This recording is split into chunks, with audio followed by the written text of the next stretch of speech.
I truly believe that it is a gateway to freedom. It is an opportunity to release ourselves from other people's perceptions, from a powerful collective energy, in understanding that we hold our own personal power and that we have the capabilities of breaking free from anything that bonds us. Taking another deep breath. Exhale.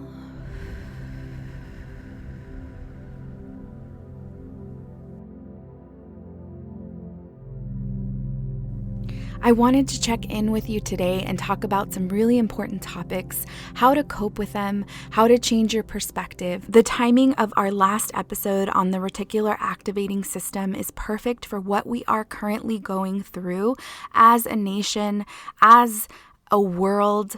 And it is important to implement this teaching, this understanding into how we move forward in what we are currently experiencing. I know that there is so much stress tied to what is happening. There's a lot of scarcity that's surfacing for so many of us, and there's also a lot of fear. This fear is amplified by anyone that is a caretaker, whether that is an elder person, a sick person, or a parent.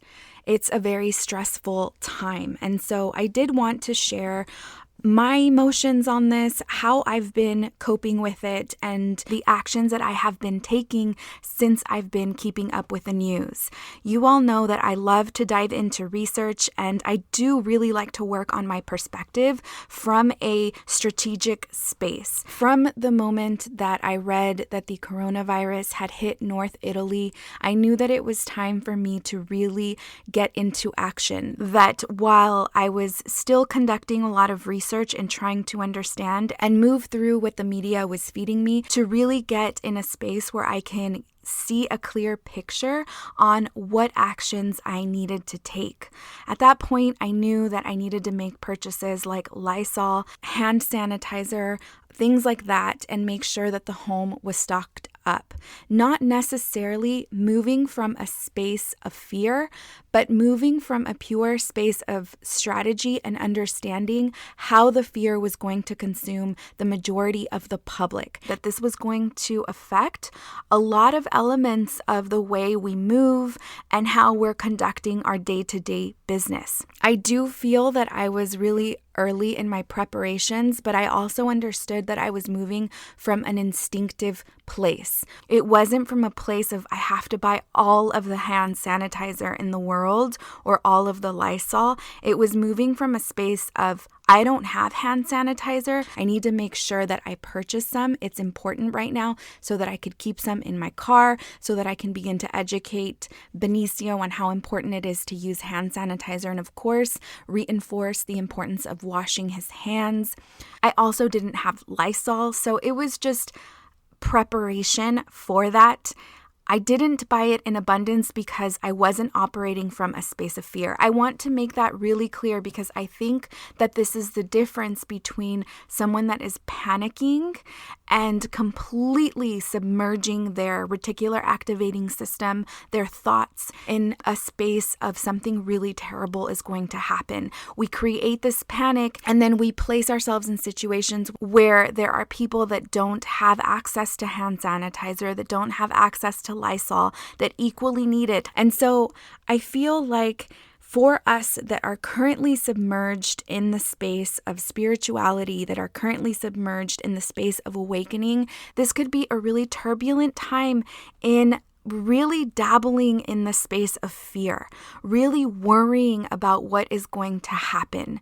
And while yes, this is absolutely normal, most especially when we are caretakers of other people, when we hold the strength of the family that we're taking care of, it is definitely important to get a plan of action for your family in terms of having the basic needs that you need in the event that we have the absolute worst possible case and not necessarily move from a space of, I'm just going to focus on the positive, nothing bad is going to happen, la la la la la. I think it is important to get some sort of plan in place. It doesn't have to be crazy. You don't have to store food for a year. It has to be something that is coming from a place of just taking action for what is.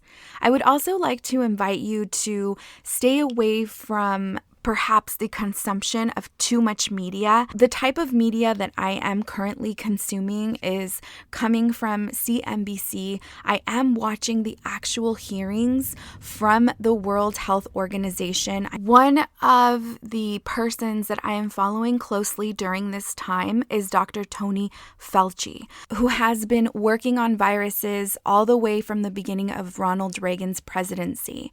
Okay, I do want to invite you to not listen to the president.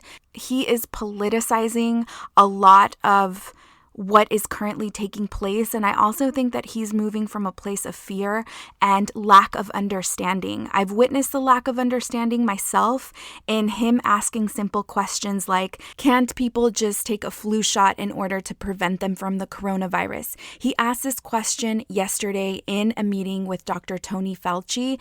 I am watching the actual hearings. That is where I'm getting my information from. And I want to encourage you to do the same if you feel called to read the news. I would like to invite you to consume this type of media. What I'm going to do is I'm going to link the hearing, a YouTube video that was made public by CNBC, and you can access typical questions based from all of the media that is currently circulating. They're real questions. They're senators that are concerned for their constituents, and so they are asking the doctors what their constituents are currently alarmed with and gaining answers from the doctors themselves.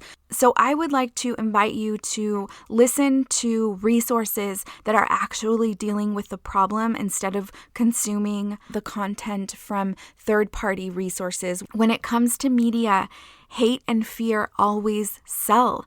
It is a way to keep us clicking. It is a way to keep us glued to the news. It is a way to completely distract us from obtaining a peace of mind. I do want to say that initially we heard that children and elders were at the greatest risks. I want to tell you that as of yesterday, we understand that children are actually at less risk. The viruses that they get when they go to school are forms of coronaviruses. If you've had a child that just started school, then you know that your child is constantly sick. Benny just started school in October, and it felt like for 3 months straight, he was having high fevers. He was really sick, and we would take him to the doctor, and the doctor said, it's not influenza. He tested negative. It's just a virus. And what I learned is that all of those little viruses were actually forms of coronavirus. So they have this developed strength. I have to say that I cannot speak for children that haven't built their immunity. Benny in LA had not built his immunity because he wasn't around children. It wasn't until we moved to Dallas when he started school that he started to develop his immunity. From what we understand right now, children are not in high risk, and neither are healthy adults. However, we also have to be really clear in that this is a novel virus, meaning this is a new virus. So we are not sure how the virus is going to change, which viruses are known to mutate, viruses are known to change. Again, this isn't to cause alarm. This is simply for us to exercise caution and to also arm ourselves with knowledge. I wanted to talk to you about this because I feel like sometimes in spiritual communities, we like to claim immunity if we just think positive. And I think that that is a really big mistake. I think that we have to honor science in all of its facets. We have to honor science when it proves magic to be real, like the law of attraction, like the reticular activating system that filters what we focus on. We also have to honor science when it is teaching us about viruses like these that can be detrimental to our health and that can lead to much more serious experiences. With that being said, I have developed a space of peace. I'm not alarmed. I am very much in a strategic mode. As a matter of fact, right now I'm really consumed by the opportunities that the coronavirus can also bring us. Instead of fearing it, I'm trying to see what I can learn, what we can learn spiritually, financially, health-wise, in every single area of my life. I'm currently doing research on the stock market. If the stocks begin to drop low enough, this is a time for us to develop some wealth as people of color to take advantage of the situation. For those that are new to the podcast, or if you haven't heard the episode I made on stocks, I do want to let you know that in the time span of 3 years, I took $200 a month and I invested it in stock, which totaled $7,000. And I watched those $7,000 turn into now over $300,000. And so that level of understanding, firsthand basis of how much a stock can grow and how much wealth it can actually build and how it can truly change your life was eye-opening to me. It was something that was important for me to share with you all. And so I'll link that episode in my description. And so as you can see, my head is also moving in that direction of being able to take advantage of the opportunities that we currently have to buy stocks that are dropping ridiculously low, that we know will eventually go back up. This is really how we develop wealth. I think the biggest problem here that we're going to see is the fear, the panic.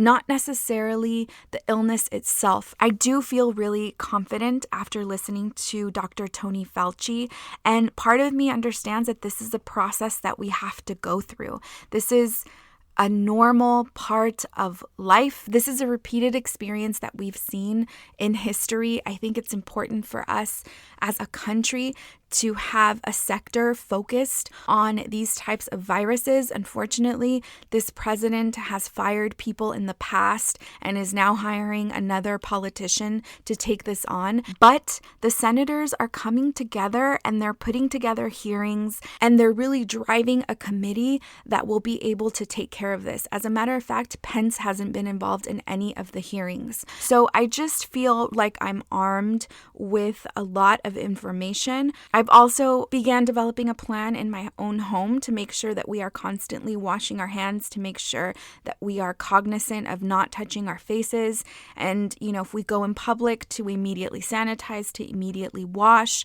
And so I think those are the types of precautions that we need to be taking. I'm really focused on solution-based strategies instead of fear-based strategies. And I feel that that's really helping me. I'm moving it through the reticular activating system. I'm looking at a lot of opportunities that could really help us collectively as people of color get ahead during this time. And so I don't want to hide that or keep that from you. I know for some people this may be triggering, but I wanted to share my personal perspective, where I'm coming from and what actions I'm currently taking during this time. I'm not ignoring it. I'm not suppressing it with positive thinking. I have taken proper action and I want to invite you to do the same. This is, of course, an amazing opportunity to work on our mental, to work on exercising the reticular activating system, understanding it more and more as you focus on, okay, here is the problem, what is the solution? And instead of centering ourselves in what will only provoke more fear in us, in our family, and in our surrounding communities. So I wanted to offer that this week. I love you so much. May we use this opportunity to grow the light within even stronger. Return to the one.